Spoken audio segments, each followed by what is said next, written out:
no todos los ermitaños huyen del mundo. Algunos huyen de algo que vieron en la montaña. Imagínate esto. Todavía no ha amanecido. El aire muerde. El bosque está quieto de una manera demasiado perfecta, como si incluso los insectos hubieran decidido callarse. Frente a ti se levanta el monte Shasta, enorme, aislado, blanco por arriba, oscuro por abajo, con esa silueta imposible que no parece una montaña, sino una presencia. No estás en cualquier lugar. Estás ante uno de los grandes volcanes de la cordillera de las Cascadas, un estratovolcán todavía considerado activo, de más de 14.000 pies de altura, visible desde decenas de kilómetros, como si quisiera ser visto por todos y entendido por nadie. Y justo ahí empieza el problema, porque cuando una montaña domina el horizonte de esa manera, la gente no se limita a mirarla, la llena de dioses, de advertencias, de secretos. Lo ha hecho siempre. Mucho antes de que llegaran los buscadores de oro, los excursionistas con cámaras caras o los turistas espirituales que compran cuarzos en tiendas con olor a incienso, el Shasta ya era un centro sagrado para varios pueblos indígenas del norte de California y del sur de Oregón. La montaña ocupa un lugar profundo en las historias, ceremonias y creencias de pueblos como los Shasta, Modoc, Achumawi, Atsugewi, Karuk y Wintu. Para varios de ellos, no es un paisaje bonito, sino un punto vivo del mundo, un sitio donde la frontera entre lo visible y lo invisible se vuelve más delgada. Eso importa, y importa mucho. Porque si uno quiere entender quiénes son los supuestos ermitaños misteriosos del monte Shasta, tiene que empezar por distinguir dos cosas que mucha gente mezcla por comodidad o por ignorancia. La primera es la tradición sagrada indígena, antigua, compleja, respetable. La segunda es el gran carnaval moderno del misterio, ciudades subterráneas, maestros ascendidos, lemurianos de túnica blanca, hombres inmortales, luces en el cielo, puertas a otras dimensiones.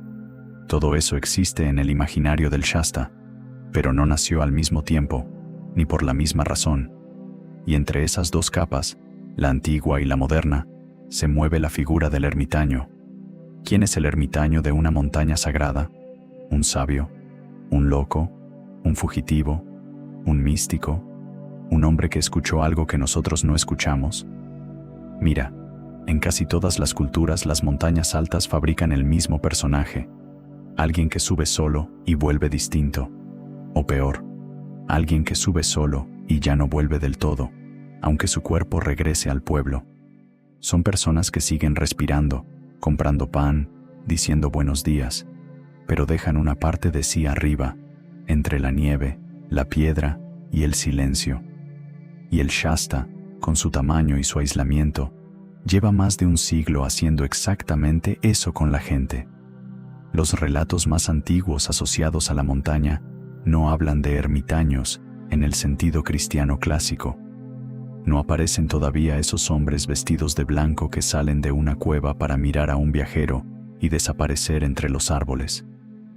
Lo primero es otra cosa, la certeza de que el monte está habitado por poder.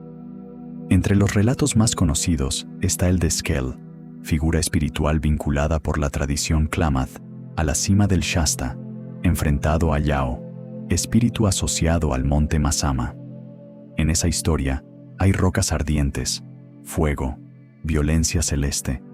Suena mítico, sí, pero también parece una memoria poética de las erupciones volcánicas. Es decir, incluso el mito más antiguo podría ser una forma de conservar conocimiento real sobre un paisaje peligroso. Y aquí es donde todo se pone interesante. Porque cuando un lugar sagrado pasa por el filtro de colonos, aventureros y esoteristas, deja de ser solo un sitio ritual y se convierte en una pantalla. Todos proyectan algo sobre él.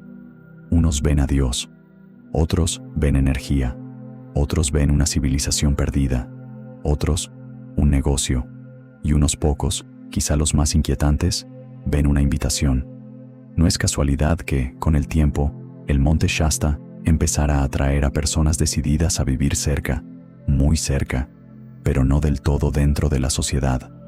No hablo solo de campistas o montañistas, hablo de gente que se aparta, personas que eligen la periferia del bosque, una cabaña, una ladera, un cuarto alquilado durante meses, una rutina silenciosa. Algunos llegan por fe, otros por quiebre mental, otros por una mezcla peligrosa de ambas cosas. Y en un lugar como Shasta, esa mezcla no tarda en producir leyenda. Ahora bien, si buscas una lista oficial de ermitaños del monte Shasta, no la vas a encontrar. No existe un registro serio con nombres, fechas y testimonios verificables que nos permita decir: aquí están, estos son, viven así, creen esto. Lo que sí existe es algo más escurridizo y por eso mismo más fascinante. Una acumulación de relatos sobre personas solitarias que aparecen y desaparecen alrededor del monte, combinada con el crecimiento de un mito moderno que convirtió a Shasta en uno de los grandes imanes espirituales de los Estados Unidos. Estudios académicos sobre el lugar muestran que, además del montañismo, una parte importante de quienes viajan hasta allí lo hace por motivos místicos, buscando ascensión, retiros, visiones o transformación interior. Dicho de otro modo, la montaña produce peregrinos, y algunos peregrinos, cuando se quedan demasiado tiempo, empiezan a parecer ermitaños. Pero eso todavía no explica a los misteriosos. Para llegar a ellos, hay que cruzar una puerta que no estaba en la tradición antigua. Una puerta de papel, una puerta editorial, una puerta peligrosísima porque, una vez abierta, nadie logró volver a cerrarla del todo. En el año 1905 se publicó un libro extraño, A Dweller on Two Planets, asociado a Frederick Spencer Oliver, que ayudó a consolidar la idea de que supervivientes de una civilización perdida, Lemuria, vivían dentro o debajo del monte Shasta. El libro no era arqueología ni historia, era una obra de carácter ocultista y especulativo, pero hizo algo más poderoso que demostrar. Imaginó con detalle túneles, salones, tecnología avanzada, sabios ocultos, seres que podían aparecer en la superficie vestidos con ropas blancas. Ahí, exactamente ahí, empieza a tomar forma uno de los grandes fantasmas del Shasta moderno. Y ya sabes cómo funcionan estas cosas. Primero, alguien escribe una fantasía. Luego, otro la repite como posibilidad. Después, un tercero afirma haberla oído de alguien muy serio. Más tarde, un cuarto asegura haber visto una figura blanca entre los árboles. Y cuando quieres darte cuenta, toda una región está llena de gente jurando que bajo la montaña no hay magma y piedra, sino corredores, templos y guardianes. Lo notable no es que la historia naciera de un libro. Lo notable es lo rápido que empezó a comportarse como una religión informal. Durante las décadas siguientes, el Shasta dejó de ser solamente una montaña imponente para convertirse en un escenario espiritual con personajes propios. Uno de los episodios más influyentes llegó en los años 30, cuando Guy Ballard, un ingeniero de minas, afirmó que en una caminata por la montaña se encontró con el conde de Saint-Germain, figura esotérica convertida en maestro ascendido. A partir de esa experiencia nació el movimiento I Am, una corriente espiritual que ganó muchísimos seguidores y ayudó a fijar la imagen del Shasta como lugar de revelación, contacto y presencia oculta. Fíjate en el patrón. Primero, una montaña sagrada, después, una novela esotérica, luego, un encuentro místico, más tarde, un movimiento religioso, y alrededor de todo eso, personas que empiezan a subir solas, a quedarse, a meditar durante semanas, a hablar de frecuencias, de llamados, de instrucciones internas. ¿Te das cuenta de lo que sucede? El ermitaño ya no es solo un hombre que se retira del mundo para acercarse a Dios. En Shasta aparece una versión nueva, el buscador que se aleja de la sociedad porque cree que la montaña guarda una inteligencia propia, una puerta o una comunidad oculta. Y aquí la historia se vuelve incómoda, porque una parte de esos ermitaños probablemente no es misteriosa en absoluto. Son personas vulnerables, personas rotas, hombres y mujeres que llegaron buscando una explicación para su dolor y encontraron un paisaje tan sobrecogedor que lo confundieron con una respuesta. Eso pasa más de lo que admiten los folletos turísticos. Una montaña puede sanar, sí, pero también puede amplificar. Si subes con fe, te la multiplica. Si subes con miedo, también. Si subes con una herida abierta, el silencio la hace hablar. Por eso el Shasta produce tantos testimonios límite. Gente que asegura haber sentido una presencia detrás de ellos en senderos vacíos. Personas que describen voces durante la madrugada. Excursionistas que juran haber visto figuras altas, quietas, observándolos desde zonas donde nadie debería estar. La mayoría de esos relatos no se puede probar, y sería deshonesto venderlos como hechos, pero sería igual de torpe descartarlos todos con una sonrisa sobradora, porque cuando cientos de personas distintas, durante décadas, describen el mismo tipo de figura, un hombre solo, callado, extraño, con aspecto austero, fuera de tiempo, lo mínimo que merece la historia es atención, no fe, atención. Tal vez el ermitaño del Shasta no sea una persona concreta, sino un molde narrativo, un personaje que la montaña obliga a inventar. Cada generación le cambia el rostro, pero el fondo es el mismo. Para los primeros observadores blancos, era el salvaje sabio. Para el ocultismo de comienzos del siglo XX, fue el lemuriano o el adepto. Para los grupos esotéricos del siglo pasado, fue el maestro ascendido. Para Internet, se convirtió en una mezcla explosiva de extraterrestre, monje, superviviente subterráneo y guía interdimensional. Distintos nombres, misma función, dar forma humana a algo que el lugar hace sentir. Sin embargo, hay un detalle que impide que todo esto se reduzca a pura psicología. Y ese detalle son los testimonios de proximidad. Porque una cosa es una luz a lo lejos. Otra, muy distinta, es encontrarte con alguien. Hay relatos de caminantes, conductores y vecinos de la zona que no hablan de platillos voladores ni de ciudades de cristal, sino de personas. Personas muy concretas. Un hombre mayor con barba corta y ropa demasiado limpia para llevar días en el bosque. Una mujer con túnica clara caminando descalza en un terreno helado.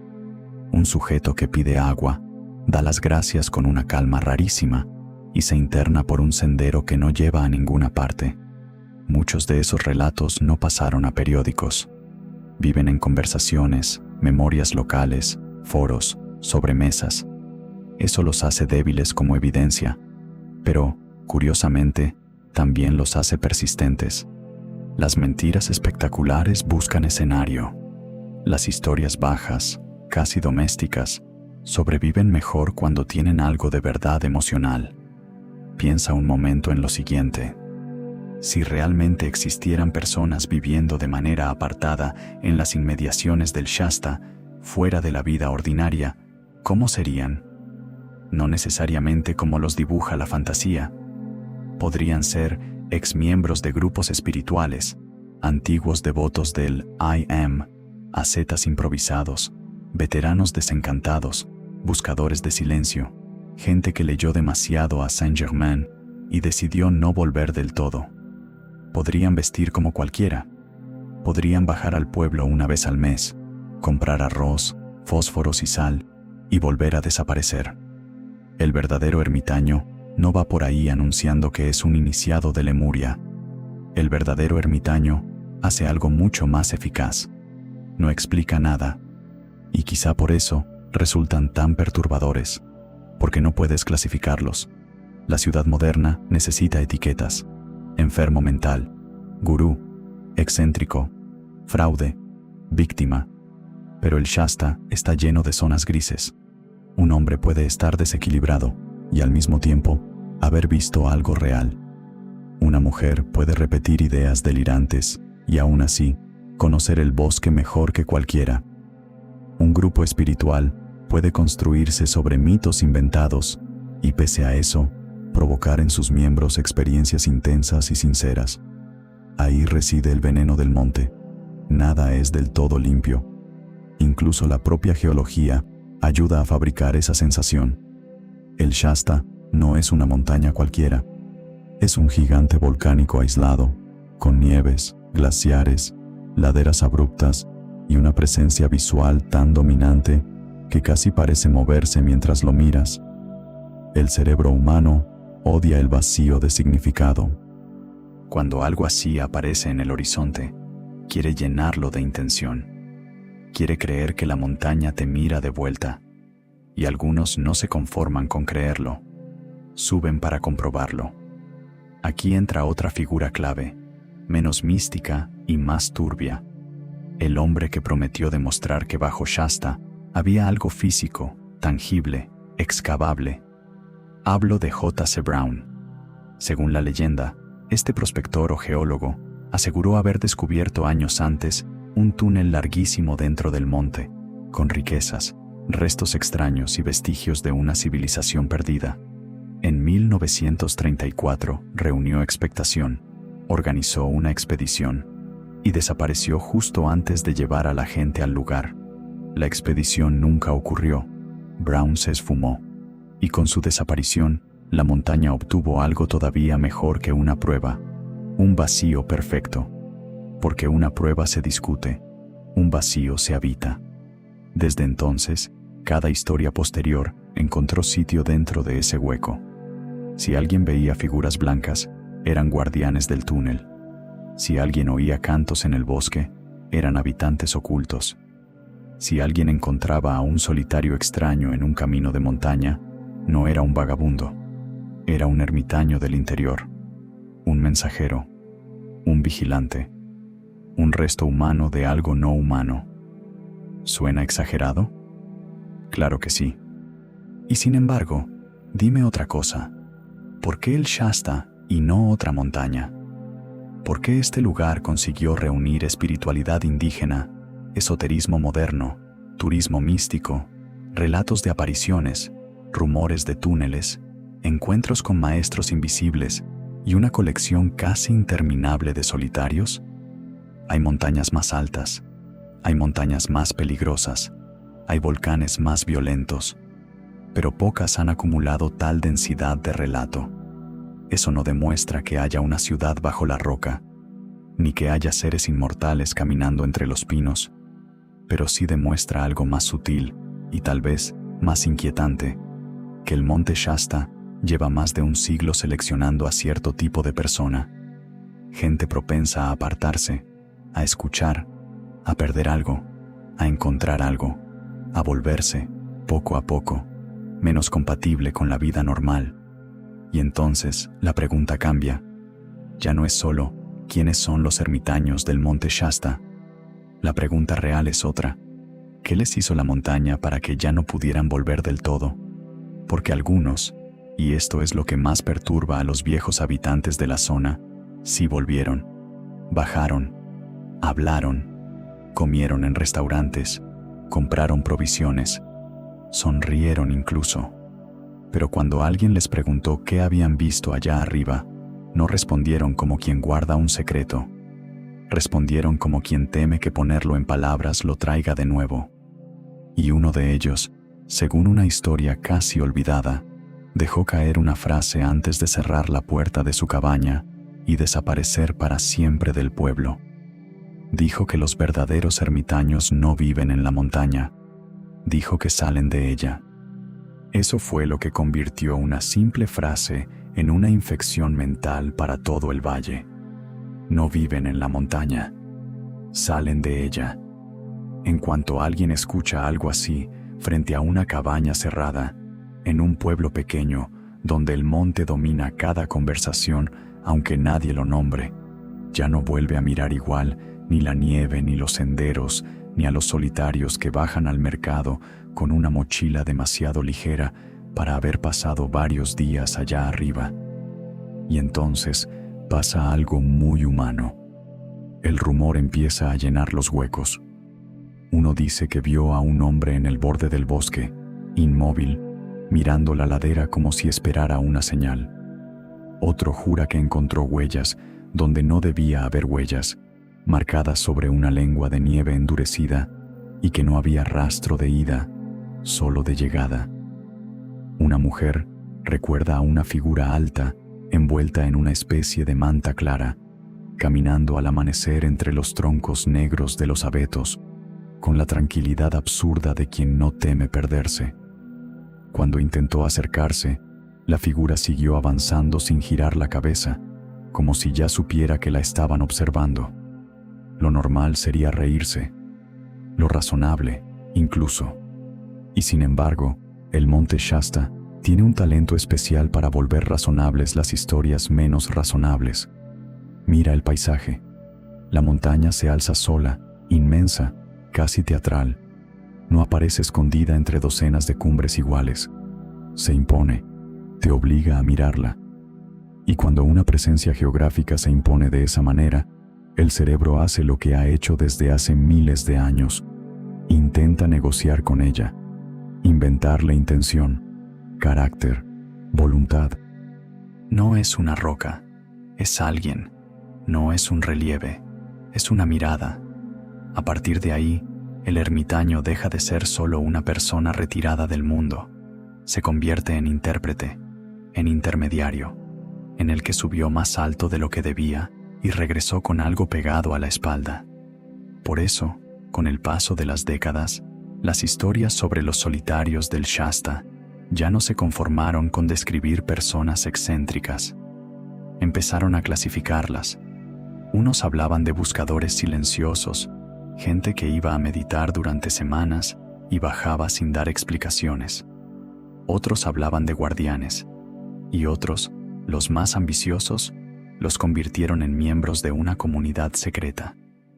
Aquí aparece una de las leyendas más persistentes del monte, la idea de que bajo Shasta existe una ciudad oculta, llamada por algunos telos, vinculada a los supuestos supervivientes de Lemuria. No estamos ante una creencia indígena antigua, sino ante un desarrollo esotérico moderno, una mezcla de teosofía, ocultismo del siglo XX, literatura visionaria y una hambre casi infinita de encontrar bajo tierra una civilización mejor que la de la superficie. Eso es importante porque cambia por completo el sentido del ermitaño. Ya no sería alguien que se retiró del mundo, sería alguien que sirve de puente entre dos mundos, uno visible, feo, ruidoso, y otro invisible, puro, ordenado, iluminado. Suena precioso, también suena sospechosamente conveniente, porque cada época construye el refugio secreto que necesita. Cuando la modernidad empieza a parecer vulgar, nace la fantasía de una élite oculta más sabia. Cuando la política decepciona, uno imagina un gobierno subterráneo perfecto.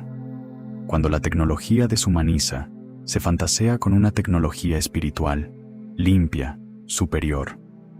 Telos no es solo una ciudad legendaria, es una crítica disfrazada, una forma de decir, el mundo de arriba está mal hecho. Debajo de nuestros pies debe de existir uno mejor. Y ahí es donde el monte Shasta se vuelve peligrosamente seductor para los solitarios, porque ofrece dos cosas a la vez. Primero, aislamiento real, bosques, laderas, clima duro, distancias. Segundo, una narrativa lista para usar. En otras montañas uno puede aislarse, sí, pero sigue siendo solo una persona sola en un sitio grande. En Shasta, en cambio, el aislado puede sentirse protagonista de algo inmenso. No se esconde, es llamado, no se pierde, se prepara, no se rompe, despierta. ¿Te das cuenta del riesgo? La montaña no solo recibe a quien huye, también le da un idioma noble para su huida. Eso explica por qué tantos testimonios sobre ermitaños tienen un tono casi reverencial. Quienes los describen No suelen hablar de mendigos o vagabundos. Hablan de personas raras, pero extrañamente serenas, como si supieran algo, como si la intemperie no las tocara del todo, como si el frío les obedeciera un poco. Hay historias de hombres con barbas cuidadas y ojos demasiado claros, mujeres silenciosas con ropa blanca, ancianos que aparecen en senderos imposibles y preguntan por la hora sin llevar reloj. Detalles pequeños, ridículos incluso. Pero son justamente esos detalles los que vuelven más fuertes a las leyendas. Lo espectacular se olvida rápido, lo pequeño se queda clavado. Ahora bien, una pregunta incómoda. ¿Y si algunos de esos ermitaños fueran simplemente miembros de comunidades espirituales muy reales, muy humanas, nada sobrenaturales? Eso también es posible. Desde hace décadas, la zona de Mount Shasta atrae a grupos de meditación, practicantes de corrientes esotéricas, retiros de sanación, canales, videntes, lectores de aura, devotos de maestros ascendidos y personas que creen sinceramente que la montaña funciona como un vórtice energético. Algunas de esas personas viven temporadas largas en relativo aislamiento. Otras se instalan en la región de manera más o menos permanente. Vista desde fuera, esa vida ya parece la de una orden invisible. Y cuando algo parece una orden invisible, la imaginación termina el trabajo. Basta una túnica clara secándose al sol en un porche. Basta una luz a medianoche en una cabaña perdida. Basta una visita breve al pueblo para comprar harina, miel y combustible. El vecino mira, calcula, calla, y al llegar la noche añade un detalle que no estaba. No parecía de aquí. No dejó huellas. Tenía una voz extraña. Así nacen los monjes secretos, los guardianes del umbral, los caminantes de la niebla. No siempre por mala fe. A veces por una necesidad casi artística de que el mundo esconda algo más. Pero el Shasta tiene otro ingrediente, uno menos poético y mucho más poderoso: el silencio acústico y mental que producen las grandes montañas aisladas. Quien ha estado solo en un bosque alto sabe que el cerebro cambia. Empieza a escuchar demasiado. Empieza a ordenar patrones donde quizá no hay ninguno. Una piedra parece una figura sentada. Un tronco parece una espalda. Un reflejo en la nieve parece un rostro. Y sin embargo, lo más inquietante es que a veces no es imaginación. A veces sí hay alguien ahí. Otro ser humano. Otro solitario. Otro que vino por lo mismo y decidió quedarse más de la cuenta. Entonces el encuentro ocurre. Dos desconocidos se cruzan en una ladera. No se saludan de inmediato. Se estudian. Ninguno quiere parecer el extraño, y los dos lo son. Uno carga una mochila de excursionista. El otro apenas lleva una bolsa de lona. Uno pregunta por el sendero. El otro responde con exactitud, pero usando referencias que no figuran en ningún mapa local. Sigue hasta la roca partida, y luego baja donde el agua suena aunque no la veas. Habla como alguien que conoce la montaña desde dentro, no desde arriba. Y ahí, en ese instante, el caminante normal siente la vibración exacta del mito. No sabe si ha encontrado a una seta, a un desequilibrado o a una pieza viva de una historia demasiado vieja para él. Lo peor es que, una vez vivido ese instante, ya no importa la explicación correcta. La memoria se queda con la sensación, no con la lógica. Quizá por eso muchos testimonios sobre Shasta insisten menos en lo que se vio y más en lo que se sintió. No parecía peligroso, pero me dio miedo. No me amenazó, pero sentí que sabía quién era. No hizo nada raro, pero el aire cambió. Esas frases son casi idénticas en historias que nacieron separadas por años. Y eso merece atención porque sugiere una experiencia recurrente, la percepción de un encuentro fuera de contexto. No necesariamente sobrenatural, pero sí anómalo. Como si la persona encontrada perteneciera a otro ritmo del mundo. Y el mito, aprovechó eso con una eficacia feroz. A mediados del siglo pasado, conforme crecían las corrientes esotéricas en California y en la costa oeste, el monte Shasta dejó de ser un secreto regional y se convirtió en destino espiritual. Ya no iban solo montañistas o naturalistas. Empezaron a llegar los que buscaban contacto, descargas de energía, mensajes, memorias de vidas anteriores, alineación. Algunos subían para meditar en lugares concretos, convencidos de que ciertas formaciones rocosas, manantiales o claros del bosque funcionaban como puntos de acceso a otra clase de conciencia. Y donde hay peregrinación, tarde o temprano aparecen los custodios. A veces, esos custodios son inventados. A veces, son autoproclamados. A veces, ni siquiera saben que otros les han asignado ese papel. Un hombre solitario que medita en el mismo sitio durante años termina siendo, para los recién llegados, el que cuida ese portal. Una anciana que vive apartada y habla poco se convierte en la que conoce los nombres verdaderos del monte. Un vecino raro que desaparece durante semanas pasa a ser uno de ellos. ¿Ves la trampa? El mito necesita personas y la región se las da. Pero hubo casos en que esa necesidad de creer fue aún más lejos. Porque cuando alguien no aparecía durante un tiempo, o cuando una persona regresaba cambiada después de una estancia prolongada en la montaña, las sospechas empezaban a mutar. Ya no bastaba con decir que había hecho un retiro. No. Tal vez lo habían recibido abajo. Tal vez había entrado en una red de túneles. Tal vez ya no era exactamente la misma persona.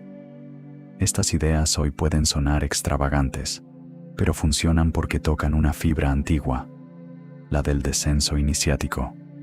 El héroe que entra en la cueva y sale transformado. El muerto que vuelve. El hombre que cruza la frontera y no logra desprenderse del otro lado.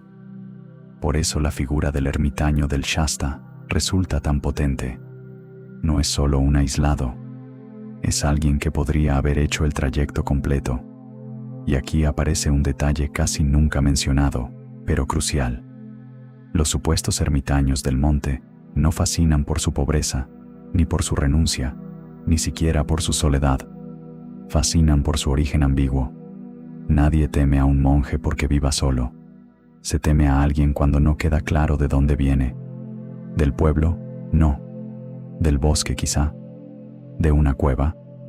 ¿De un refugio escondido? ¿De una comunidad que no figura en ningún registro? ¿O de una historia que la propia montaña lleva contando demasiado tiempo? Es probable que muchas de esas figuras hayan sido simplemente seres humanos apartados, espirituales, intensos o heridos. Y sin embargo, a veces la suma de explicaciones lógicas no logra borrar la incomodidad, sobre todo cuando surgen relatos de personas vistas en condiciones absurdas, caminando sin abrigo donde el frío corta la piel, apareciendo lejos de cualquier ruta sensata, con ropa limpia después de lluvias o nieve, sin comida visible, sin prisa, sin el cansancio normal del excursionista. ¿Es imposible? No. ¿Es común? Tampoco. Algunos habitantes antiguos de la región decían algo curioso, que hay gente que sube para esconderse del mundo y gente que sube para ser encontrada por la montaña. La frase parece una postal mística hasta que la piensas en serio, porque una cosa es retirarte, otra muy distinta es ofrecerte. Ir al monte no solo para estar solo, sino para ver si algo responde, para comprobar si detrás del rumor, detrás de los libros ocultistas, detrás de los cuentos de túneles y ciudades subterráneas, existe una inteligencia que todavía selecciona interlocutores. Y ahí, el ermitaño deja de ser un fugitivo, se convierte en candidato. Muchos no encuentran nada, claro. Pasan frío, vuelven cansados, sacan fotos, compran té en el pueblo y se marchan con una historia decente para contar a sus amigos. Pero otros se quedan. Y lo inquietante no es que se queden por semanas. Lo inquietante es cómo empiezan a hablar después, con pausas largas, con frases incompletas, con esa forma rara de mirar la montaña mientras responden otra cosa, como si el verdadero diálogo no estuviera ocurriendo contigo. Hay una vieja intuición, repetida en distintos lugares sagrados del mundo, que dice que ningún sitio poderoso se revela entero a la primera visita. Primero te deja mirar, luego te tolera, luego te prueba, y solo después, quizá, te muestra una parte de sí. El monte Shasta parece haber heredado esa lógica. Quien lo ve desde la carretera recibe una imagen. Quien lo recorre obtiene otra. Quien se aísla en sus laderas, otra más. ¿Y el ermitaño? El ermitaño sería el que avanzó un paso de más. Eso explicaría por qué en tantas historias locales estos personajes no intentan convencer a nadie. No predican, no reclutan, no fundan iglesias, apenas insinúan. Y la insinuación es siempre más peligrosa que el discurso. Un fanático quiere que lo creas. Un verdadero iniciado, si existiera, apenas deja una grieta por donde tu mente se precipita sola. Quizá por eso, uno de los patrones más extraños del mito del Shasta es que sus supuestos guardianes, testigos o ermitaños, suelen decir muy poco. Y cuando dicen algo, no responden a la pregunta principal. Si les preguntas qué hay en la montaña, hablan del tiempo. Si preguntas a quién sirven, preguntan por qué tú quieres saberlo. Si preguntas de dónde vienen, sonríen con cansancio, como si la pregunta fuera infantil.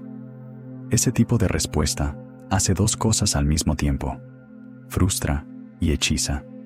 Y una persona frustrada por un misterio siempre vuelve a él. Lo terrible es que la montaña parece saberlo, porque cuanto más intentas reducir el asunto a una sola explicación, más se te escapa entre los dedos. Si dices, son solo leyendas, aparecen testimonios demasiado concretos. Si dices, son iluminados, recuerdas que muchas de esas historias nacieron de novelas esotéricas y rumores de pueblo. Si dices, son enfermos o excéntricos, te topas con descripciones de una serenidad difícil de fingir. Si dices, son miembros de comunidades secretas, te falta la prueba. Y si dices, son algo no humano, entonces ya has cruzado esa línea de la que muy pocos regresan con la cabeza intacta.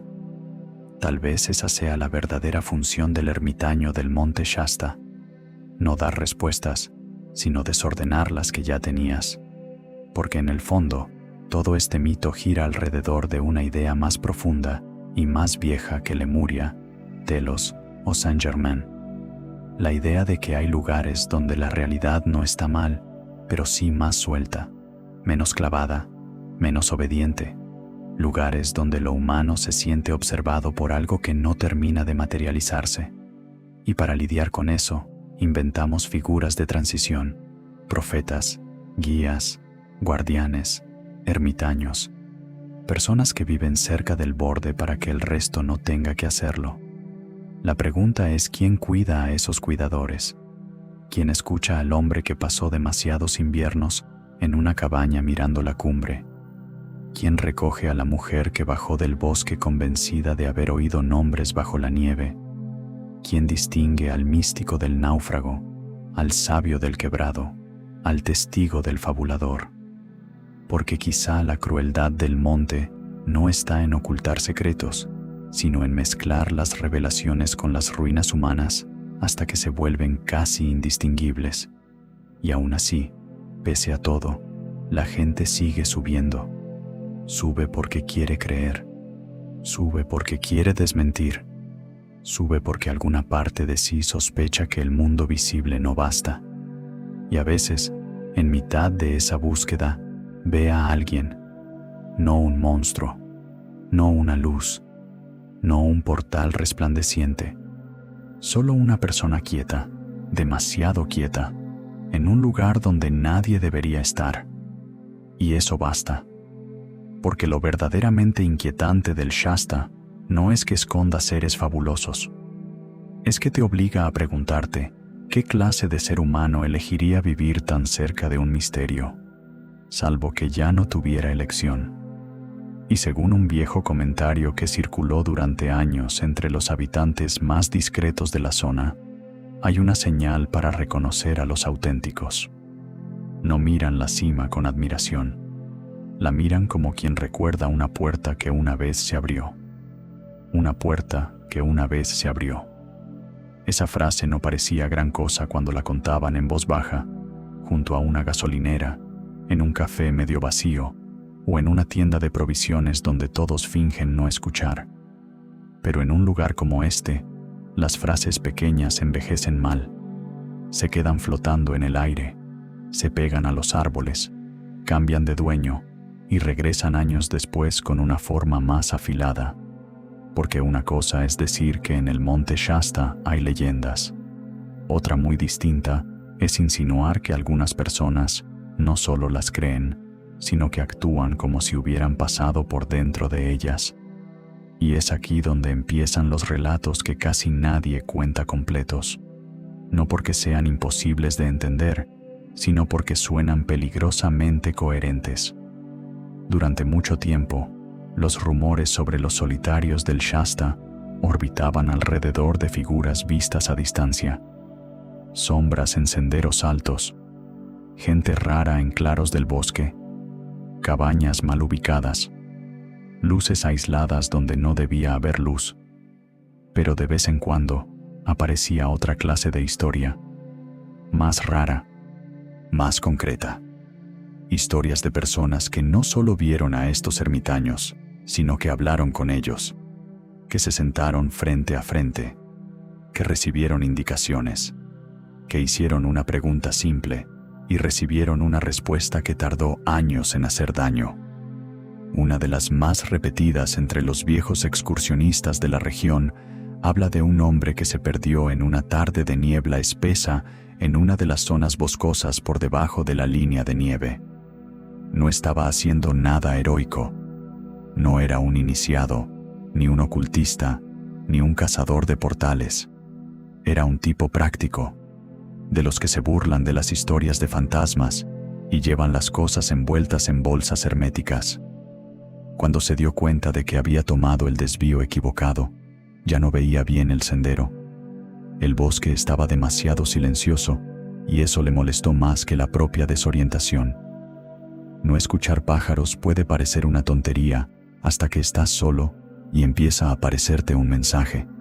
Entonces vio humo, no una gran columna, no un incendio, una hebra delgada, casi doméstica, subiendo entre los abetos. La siguió y llegó a una cabaña pequeña, de esas que parecen construidas no para durar décadas, sino para sobrevivir a un invierno concreto. Llamó. Nadie respondió. Esperó. Volvió a llamar. Y entonces, la puerta se abrió sola, o alguien la abrió justo antes de que él pudiera distinguirlo. Depende de la versión que escuches. Lo que sí se repite casi igual en todas es esto. Dentro, había un hombre sentado junto al fuego, quieto, sin sorpresa, como si llevara mucho tiempo esperando exactamente a la persona que estaba entrando. No le preguntó quién era. No le preguntó qué hacía allí. Ni siquiera le reprochó haber entrado sin permiso. Le ofreció agua caliente. Le indicó con una precisión extraña cómo volver al sendero antes de que cerrara la noche. Y cuando el excursionista le dio las gracias, respondió algo que al principio sonó inútil. Dijo: «No tomes el camino más fácil cuando la montaña te devuelva».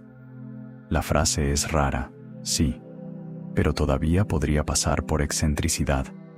El problema fue que, según el relato, al bajar y tratar de ubicar el lugar donde había visto la cabaña, el hombre no logró encontrarla nunca más. Ni ese día, ni semanas después con otras personas, ni años más tarde. Nada. Ni restos de chimenea, ni huellas de construcción, ni un claro, ni un sendero secundario. Y desde entonces, cada vez que alguien cuenta la historia, lo que de verdad queda sonando no es la desaparición de la cabaña, sino esa elección verbal. Cuando la montaña te devuelva. No, cuando vuelvas. no cuando bajes, no cuando encuentres la salida, cuando la montaña te devuelva, como si entrar y salir no dependiera del caminante, como si el monte decidiera. Ese tipo de lenguaje, claro, es un imán para los que ya quieren creer en guardianes, adeptos o seres que obedecen a otra lógica. Pero incluso si uno se resiste a todo eso, hay algo en la frase que raspa.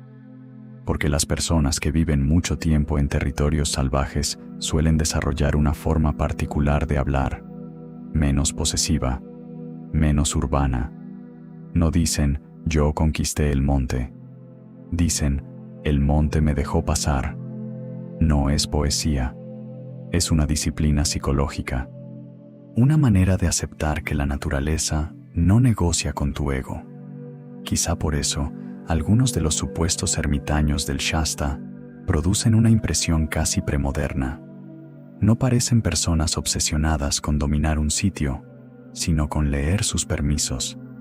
Se comportan como si vivieran bajo un pacto tácito, como si el bosque, la nieve, el clima y hasta el silencio no fueran decorado, sino autoridad. Y eso, para quien viene de fuera, resulta inquietante, porque la modernidad te enseña a usar los lugares. El ermitaño del Shasta, en cambio, da la impresión de haber sido usado por el lugar. De ahí también nace la sospecha de que algunos no están simplemente aislados, sino sometidos a una especie de rutina ritual. No una liturgia oficial con campanas y libros sagrados. Algo más antiguo, más improvisado y más difícil de detectar desde fuera. Horas concretas para subir, rutas que nunca cambian, lugares donde no se puede hablar, sitios donde se deja algo y sitios donde jamás se toma nada. Personas así no serían monjes en el sentido clásico, serían habitantes de una obediencia extraña, aprendida no de un templo, sino de una geografía. Y entonces aparece la pregunta que casi nadie formula en voz alta. ¿Obediencia a qué? Los creyentes en las historias subterráneas responderían sin pestañear. A los habitantes ocultos, a los guardianes de Telos, a una fraternidad antigua que protege entradas, manantiales, túneles, cámaras selladas. Pero esa es la versión más vistosa, la que vende libros y retiros caros. La versión más oscura es otra. La versión más oscura dice que la montaña no guarda una civilización secreta, sino una forma de influencia, un modo de alterar a ciertas personas, una presión mental lenta, casi mineral, que no se impone de golpe sino por exposición, como el frío, como la altura, como el aislamiento, como una música que al principio no oyes, luego intuyes, y un día descubres que has empezado a caminar a su compás. Suena menos espectacular que una ciudad subterránea, pero quizá por eso da más miedo, porque una ciudad escondida sería un secreto externo, un lugar que o existe o no existe.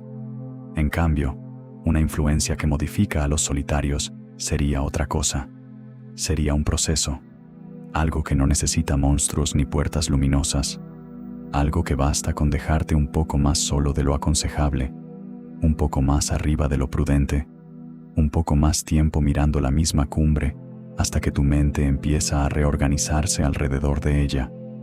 Tal vez el auténtico ermitaño del Shasta no sea el hombre que encontró un mundo oculto, sino el hombre al que el monte convenció de que el mundo ordinario ya no era suficiente. Eso explicaría muchas cosas.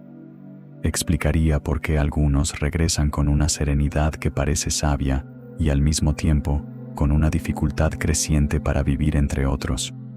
Explicaría por qué ciertos relatos hablan de una mirada distinta, no necesariamente trastornada, pero sí desplazada.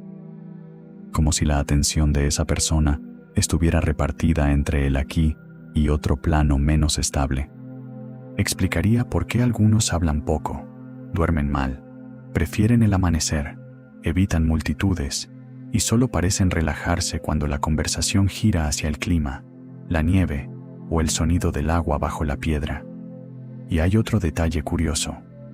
Cuando en las historias locales alguien se cruza con un supuesto ermitaño auténtico, casi nunca describe fanatismo. No hay esa urgencia del iluminado que quiere compartir su verdad con cualquiera. Al contrario, lo que aparece es una reserva fría, una especie de compasión cansada, como si el solitario supiera que hablar demasiado sería inútil o dañino. Eso ha llevado a algunos a pensar que los verdaderos iniciados del Shasta, si existen, se reconocen precisamente porque no intentan convencer a nadie. Solo advierten, a veces con frases ridículas, a veces con silencios que pesan más que una explicación entera. Hay una historia especialmente incómoda, repetida con variaciones desde hace décadas, sobre una mujer que pasaba temporadas largas cerca del monte y afirmaba encontrarse de vez en cuando con un anciano vestido de manera tan simple que nadie habría reparado en él dentro de un pueblo. Ni túnica, ni bastón tallado, ni ojos fosforescentes. Un hombre mayor, delgado, limpio, con manos de alguien que no vivía del trabajo duro, y al mismo tiempo, con la espalda de alguien acostumbrado a caminar largas distancias. La mujer aseguraba verlo en lugares absurdos, una vez al borde de un camino forestal, otra junto a un arroyo en deshielo, otra al amanecer, muy arriba, en una zona donde ella estaba segura de no haber oído pasos antes. Nunca le dijo su nombre, nunca aceptó comida, nunca explicó de dónde venía. Pero una vez, cuando ella le preguntó si había más gente viviendo allá arriba, él respondió con un gesto raro. No señaló la cima, ni los bosques, ni ninguna cueva visible. Puso la palma sobre el suelo. No golpeó. No dibujó nada. Solo dejó la mano quieta sobre la tierra, como quien toca el lomo de un animal dormido. Después dijo algo todavía peor. Dijo, arriba solo aprendemos a escuchar. Los que viven abajo son otros. Los que viven abajo son otros. Ese es el tipo de frase que vuelve insoportable cualquier paseo posterior por el Shasta. Porque la imaginación completa el resto. Túneles, salones subterráneos, habitantes antiguos, maestros, prisioneros, vigilantes, o, en una versión más sombría, algo mucho menos humano y mucho más antiguo, usando la imagen de una comunidad secreta para que nuestra mente no colapse ante algo que no sabría nombrar. Pero también cabe otra lectura, una lectura menos sobrenatural y más amarga. ¿Y si los que viven abajo fueran simplemente las comunidades invisibles que la sociedad empuja fuera del mapa? Gente apartada, sectas pequeñas, grupos de sobrevivencia, devotos de corrientes esotéricas que aprendieron a ocultarse. En ese caso, el mito de los habitantes subterráneos sería una forma elegante de hablar de personas reales que eligieron o necesitaron desaparecer. Eso no elimina el misterio, lo hace más cercano, porque una ciudad subterránea fantástica pertenece al folclore. En cambio, una red de personas ocultas, silenciosas, conectadas por creencias raras y por rutas que no figuran en mapas, eso pertenece al mundo real. Y lo real, cuando se esconde bien, suele ser peor que la fantasía. Algunos investigadores de la cultura espiritual de Mount Shasta han señalado que el lugar funciona como un punto de convergencia para todo tipo de búsquedas: sanación, misticismo, utopía, contacto, reencantamiento del mundo. Ese tipo de entorno atrae tanto a personas sinceras como a fabuladores, a buscadores legítimos y a manipuladores.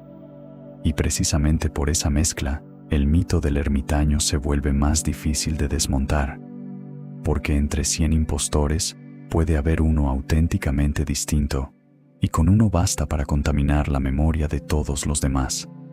Imagina que pasas meses oyendo historias de figuras blancas, guardianes y hombres que aparecen donde nadie debería aparecer. Te ríes, mantienes la cabeza fría.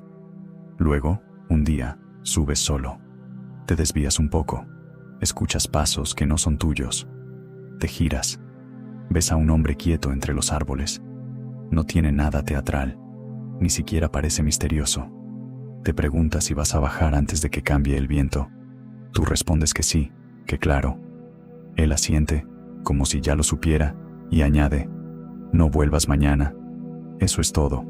No explica nada, no amenaza, no dramatiza, y aún así, algo en la forma de decirlo te deja helado. ¿Harías caso? La mayoría de la gente diría que no, que seguiría su plan. Hasta que recuerda un detalle mínimo. El hombre no llevaba equipo suficiente para estar ahí.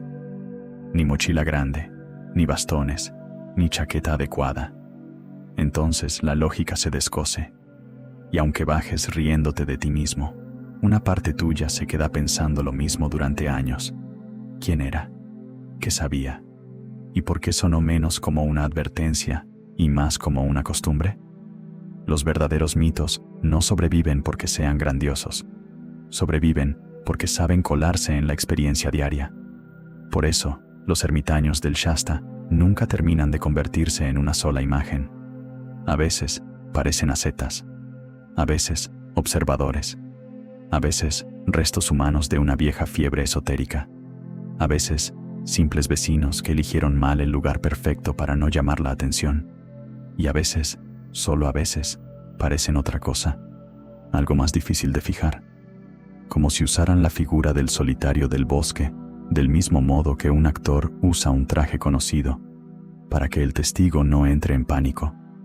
Esa posibilidad es la que empuja a algunos a las teorías más extremas, que si los lemurianos no son exactamente humanos, que si los guardianes del monte pueden alterar la percepción, que si ciertas personas son tomadas poco a poco y reeducadas abajo, fuera de nuestra vista, que si los ermitaños visibles son apenas el equivalente a mensajeros de superficie. Todo eso suena a delirio hasta que recuerdas algo incómodo. Los seres humanos llevamos milenios usando metáforas de descenso, inframundo y pueblos ocultos para hablar de lo que no comprendemos. Quizá no porque fueran ciertos al pie de la letra, sino porque expresan una intuición. La intuición de que bajo lo visible siempre opera otra capa.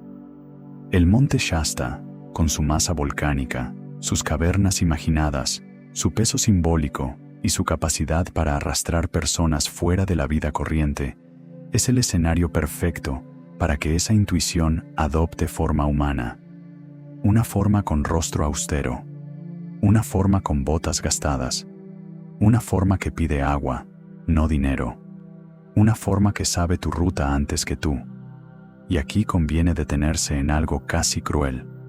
A veces el misterioso ermitaño no está allí para ocultarte un conocimiento superior. A veces solo funciona como espejo. Quien se cruza con él proyecta encima lo que ya llevaba dentro. Si tú subes buscando maestros, verás un maestro. Si subes temiendo una secta, verás un reclutador. Si subes queriendo probar que todo es fraude, verás un excéntrico. La montaña es experta en eso. Te devuelve la forma de tu obsesión, pero ligeramente deformada, para que ya no puedas reconocerla del todo. Tal vez por eso tantos testimonios terminan con vergüenza. La gente no se siente solo asustada, se siente expuesta, como si el encuentro hubiese revelado algo íntimo, algo sobre lo que esperaban encontrar, sobre la clase de respuesta que deseaban en secreto. En ese sentido, el ermitaño sería menos un habitante del monte que un operador del umbral, alguien cuya función, real o imaginada, consiste en medir qué traes dentro antes de dejarte seguir. Y hay personas que, según dicen, no pasaron esa prueba del todo bien. Gente que volvió obsesionada con mapas imposibles, con entradas que cambian de lugar, con sonidos bajo el suelo, con la idea fija de que la montaña no estaba vacía, solo era selectiva.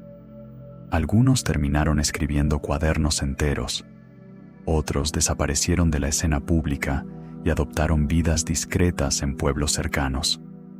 Unos pocos se convirtieron en predicadores del misterio, pero los más inquietantes fueron los que no hicieron ninguna de esas cosas.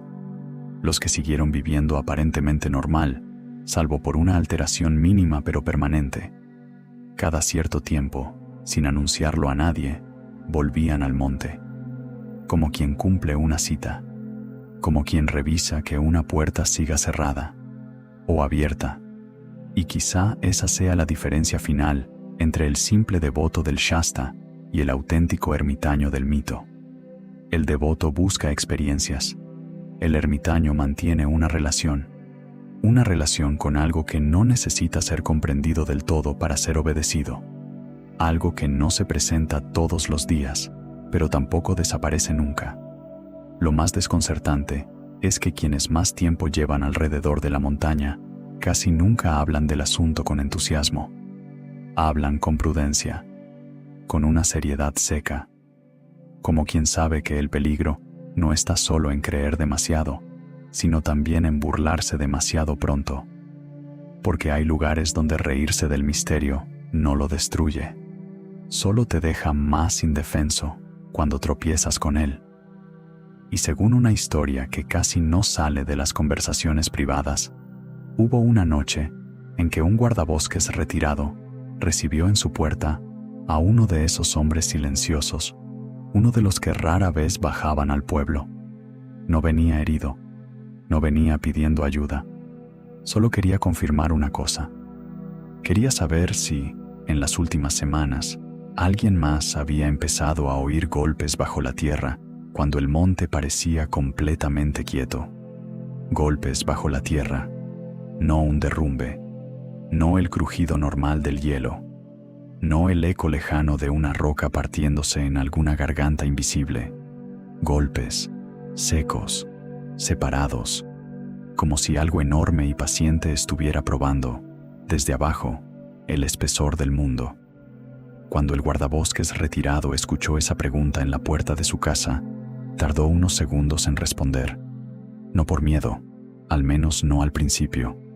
Tardó porque reconoció al hombre que tenía enfrente.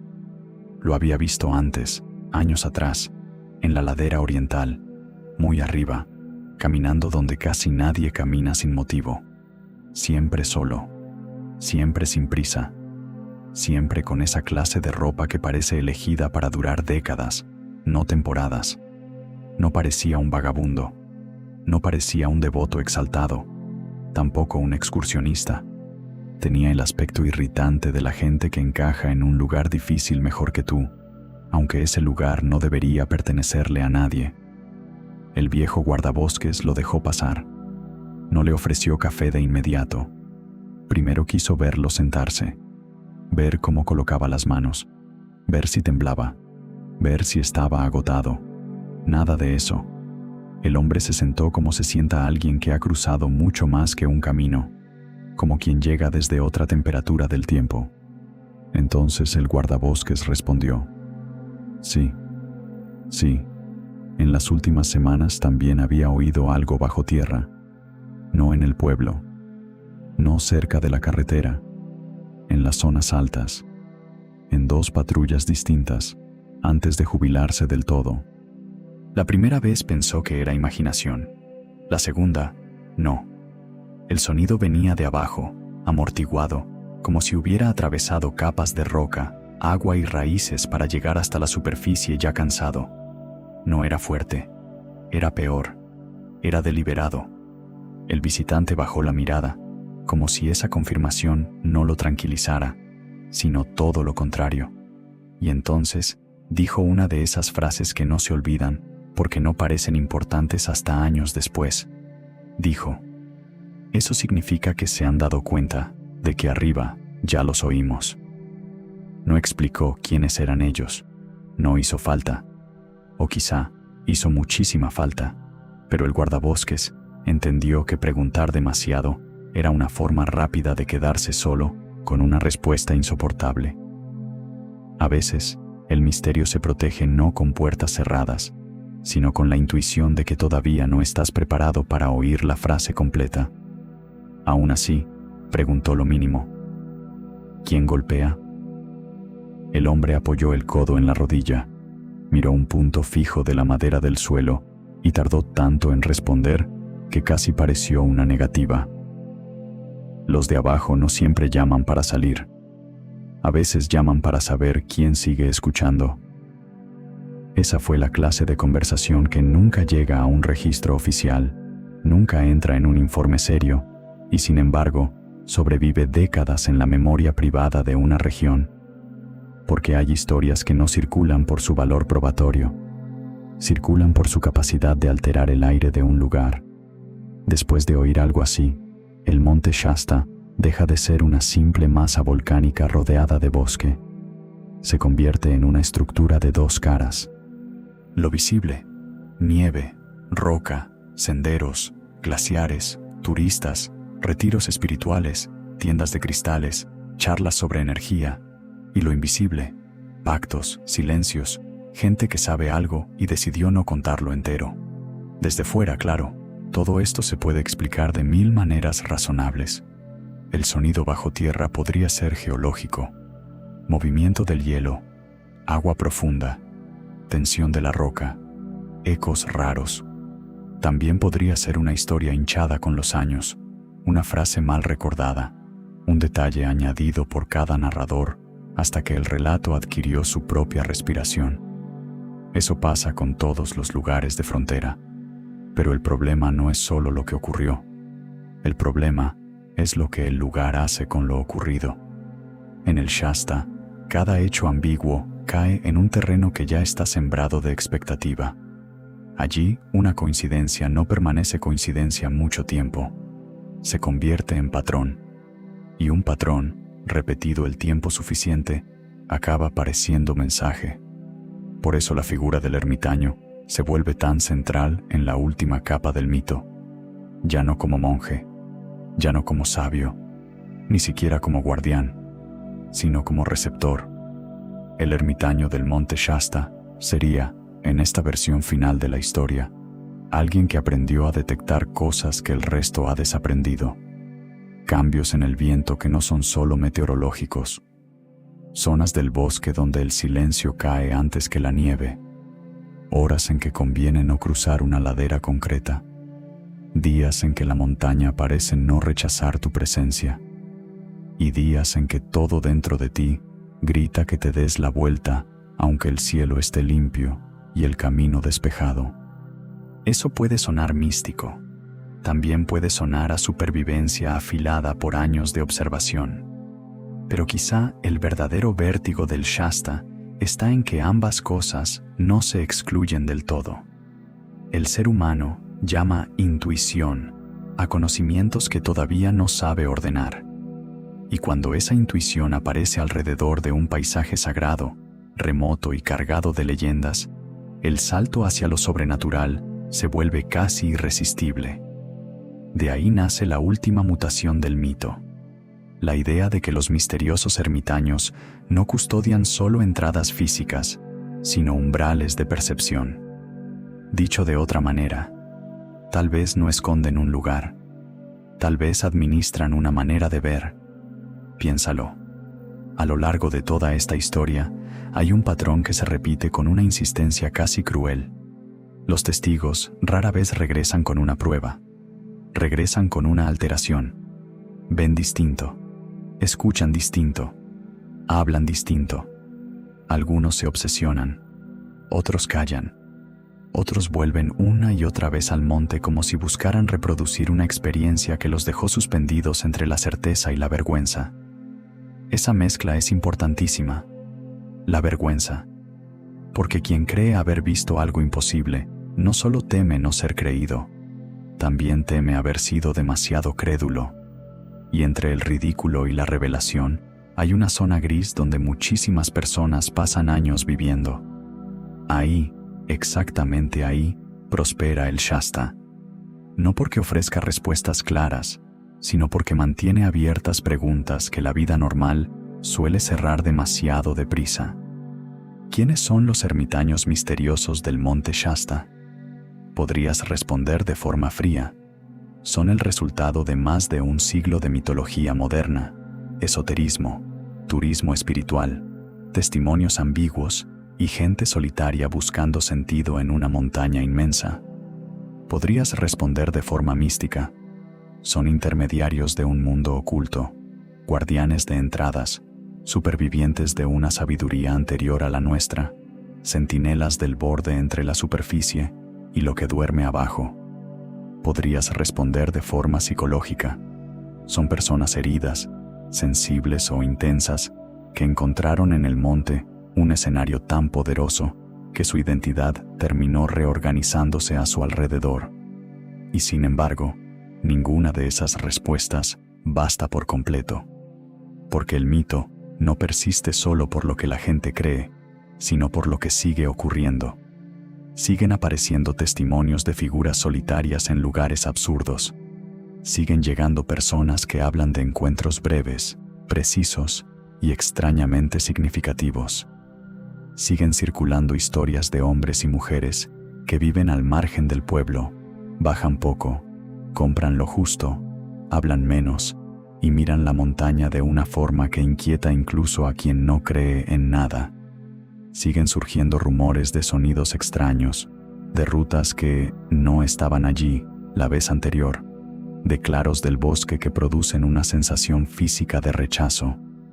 Y lo más desconcertante es que todo eso ocurre en un lugar donde también existe mucha confusión, mucha fantasía comercial, mucho vendedor de humo espiritual.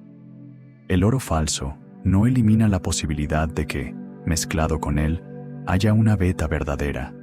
Solo la vuelve más difícil de encontrar. Tal vez esa sea la mayor crueldad del Shasta, haber creado un ecosistema donde la mentira, la fe, la intuición, la sugestión, la tradición y la experiencia directa se mezclan tanto que ya no puedes separarlas sin romper algo esencial del fenómeno.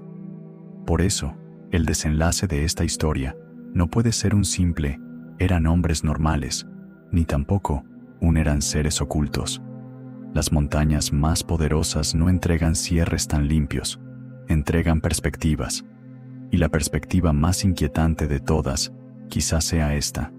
El monte Shasta no necesita esconder una civilización literal bajo tierra para producir ermitaños misteriosos.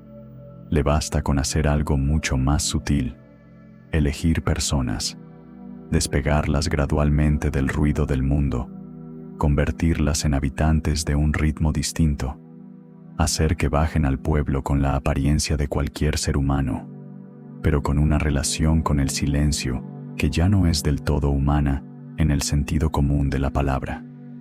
Eso explicaría el detalle que más se repite y que más incomoda.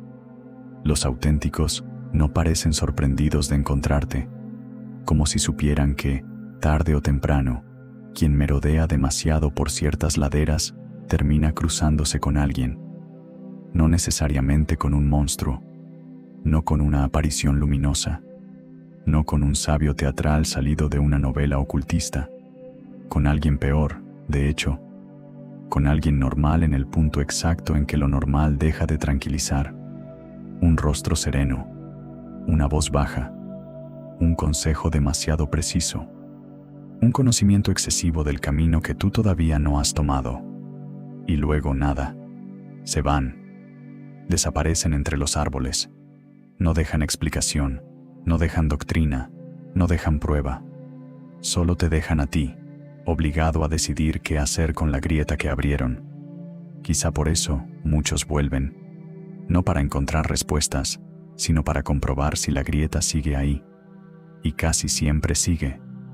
Hay quienes sostienen que en el fondo, todo esto es una gran metáfora sobre la soledad, que los ermitaños del Shasta representan la parte del ser humano que desea escapar de la velocidad moderna, del ruido, del exceso de información, del mercado espiritual, del espectáculo permanente, que son, en realidad, una fantasía de pureza, el sueño de que todavía existe gente que vive de otra manera, fuera de la maquinaria, más cerca de lo esencial. Es una lectura inteligente, incluso elegante, pero se queda corta, porque los grandes mitos nunca duran tanto si solo cumplen una función simbólica. Duran porque rozan algo verdadero, aunque sea de manera torcida. Y aquí lo verdadero no necesariamente es una ciudad subterránea o una raza oculta.